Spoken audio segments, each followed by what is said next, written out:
Hello, everyone, and welcome to another week in MHA 647. This is the HIPAA week, um, and you know, I certainly know that all of you have are familiar, and I'm going to say to some extent with HIPAA. Um, Interestingly, I will tell you, I spoke to a group of students today. Actually, they were occupational therapy students at USI. So they're graduate students, completed their undergraduate degree, maybe I think in the second year of their OT program. And we had a long discussion about HIPAA because they are familiar with HIPAA. They've assigned HIPAA disclosures.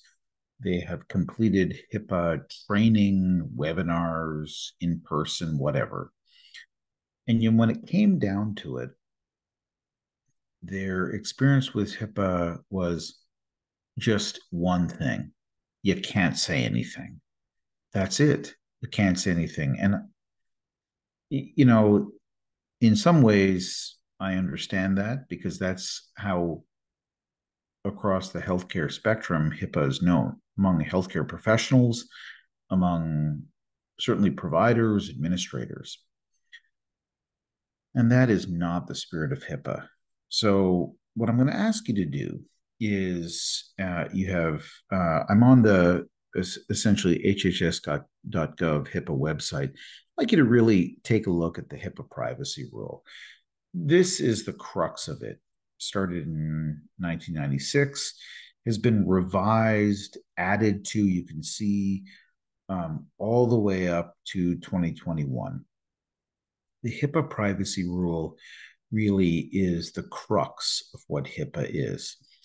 You can see on this site a variety of different topics. There is a HIPAA deep dive assignment due as well. We're going to be focusing on some specific aspects of HIPAA, so please take a look at that. But I'd like you to scan through this. It's really well put together. The crux, though, is the privacy rule and how it's been added to, I think, improved upon since it first was introduced in 96. But just as important, you know, from I think our perspective, we're really looking at HIPAA for professionals.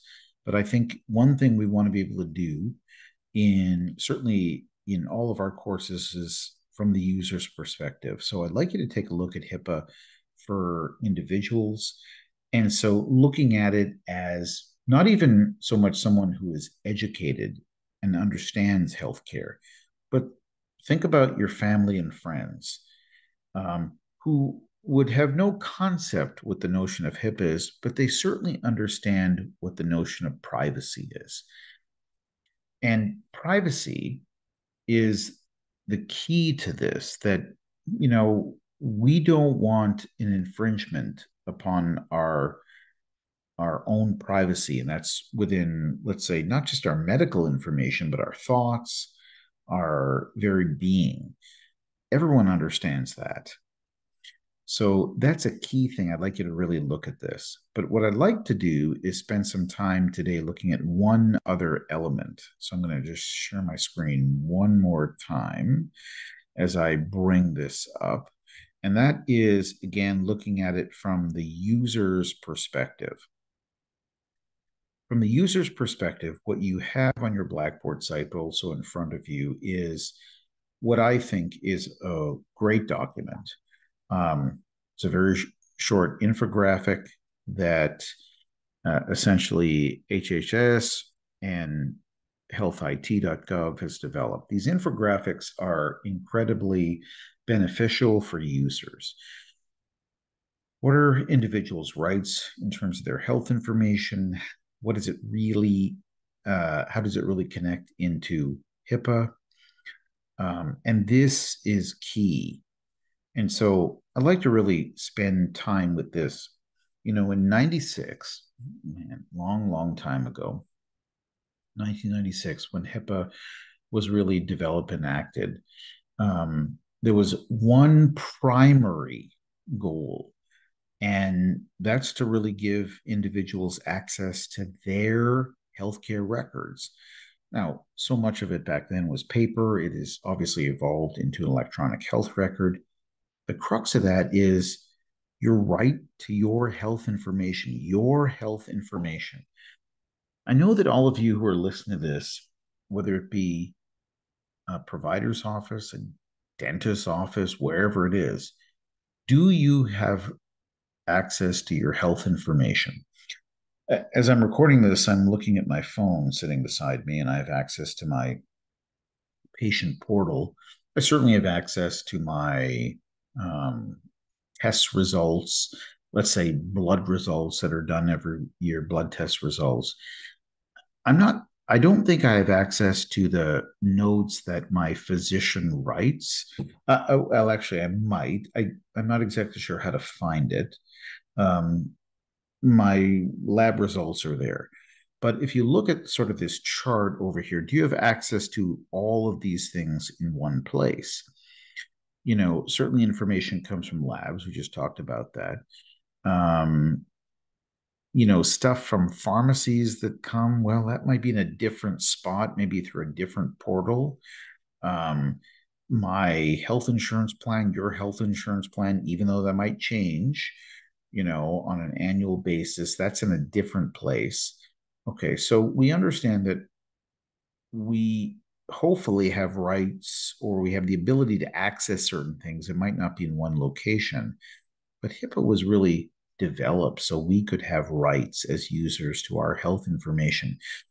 These, four, sort of infographic points below are key. And the reality is, if we have rights to our information, it gives us choices. It doesn't matter if we understand everything yet, but we can't understand anything if we don't have that right. And so, certainly over time, HIPAA has been acted for healthcare professionals to mean only, well, I can't share anything with you. And that is not true. That is not true at all. Certainly, there's a privacy sense about it. Again, I'd like you to look at information. I think you're going to be surprised by that. But at the time, and even now, there's certainly a sense that a third party, meaning insurance companies, meaning, perhaps pharmacy benefit managers, are involved in our transactions. And there's a need to protect that information. There's a need to at least keep it private, certainly confidential. It's all done electronically, but the protection of health information is key. At the crux, though, what I'm interested in is you sort of diving in a little bit deeper into your health information. So I want to just pull it up one more time. Sorry about that. And have you really spend time looking at one bit of information. And that's really your rights under HIPAA. There's some wonderful access videos. This is the access infographic we're just looking at, certainly general fact sheets as well. But this information in terms of your rights under HIPAA is really important. Some of it is very specific, like HIV. Some of it is for family members. I think actually I learned a number of things as I was scanning through them in the last week or so, especially if family members or even friends might be able to pick up my medication at a CVS pharmacy. What does that entail? And what's the role of HIPAA in terms of the pharmacy? These are really key things. So I'd like you to spend some time looking at this. The infographic is really important. The deep dive is connected to mental health, notably one of the most important topics that we're dealing with right now, and how HIPAA connects to mental health. Okay, so let me stop right there. The purpose of this is not really to sort of explain everything under HIPAA, because that's important. That is impossible.